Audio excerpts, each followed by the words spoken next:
കണ്ണൂർ പയ്യന്നൂരിൽ BRC training സെന്ററിന്റെ ceiling തകർന്നു വീണു. ക്ലാസുകളും മീറ്റിംഗുകളും നടക്കുന്ന പ്രധാന ഹാളാണ് തകർന്നത്.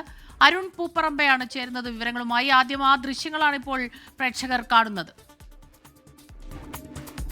അരുൺ, ഈ ട്രെയിനിംഗ് സെന്ററിന്റെ സീലിംഗ് തകർന്നു വീണു എന്ന് പറയുമ്പോൾ അവിടെ ആ സമയത്ത് ആരെങ്കിലും ഉണ്ടായിരുന്നോ? ആർക്കെങ്കിലും പരിക്കുണ്ടോ? ഇതിപ്പോൾ കാണുമ്പോൾ എല്ലാം ശൂന്യമാണ്. അത് ഈ അപകടത്തിന് ശേഷം ഒഴിപ്പിച്ചതാണോ? എന്താണ് സംഭവിച്ചത്?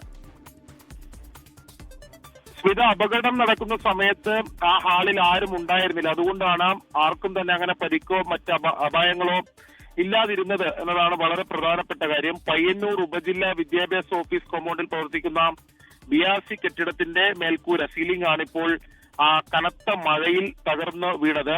അവിടെ ഈ സീലിംഗിന്റെ ഭാഗമായി ഉണ്ടായിരുന്ന ഷീറ്റുകൾ കഴിഞ്ഞ ദിവസം ഒരു 3 ദിവസം മുമ്പ് ശക്തമായ കാറ്റിൽ പറന്നുപോയിരുന്നു. അതിനുശേഷം ഇതിൽ നിർമ്മാണ പ്രവർത്തികൾ നടത്തണമെന്ന് അവിടെ നഗരസഭയോട് ഉൾപ്പെടെ ആവശ്യപ്പെട്ടിരുന്നു എന്നതാണ് നമുക്ക് BRC അധികൃതരിൽ നിന്ന് ലഭിക്കുന്ന വിവരം. പക്ഷേ നിലവിൽ ശക്തമായ മഴ തുടരുന്ന സാഹചര്യത്തിൽ അതിന്റെ മുകളിൽ കയറി നിർമ്മാണ പ്രവൃത്തി നടക്കില്ല എന്ന് അറിയിച്ചു.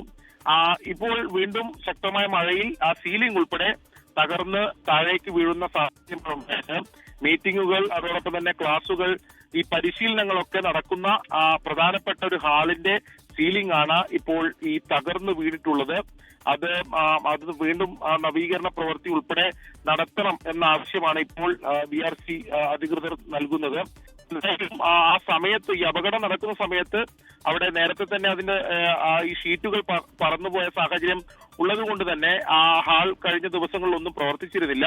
അതുകൊണ്ടാണ് വലിയ അപകടം ഒഴിവായത്. നേരത്തെ ഇവിടെ ക്ലാസ് പരിശീലനമൊക്കെ ഇന്ന് തന്നെയാണ് അരുൺ. ഏതായാലും ആ സമയത്ത് അവിടെ ആരും ഇല്ലാതിരുന്നത് ആരും തന്നെ ഇല്ല. കഴിഞ്ഞ കുറച്ച് ദിവസങ്ങളായിട്ട് അവിടെ പരിപാടികൾ നടക്കുന്നില്ല എന്നുള്ളത് കൊണ്ട് തന്നെ അത് വലിയ ആശ്വാസമാകുന്നു. ആർക്കും പരിക്കേറ്റിട്ടില്ല. അരുൺ പൂപ്പറമ്പ കണ്ണൂരിൽ നിന്ന് വിവരങ്ങൾ നൽകുകയായിരുന്നു.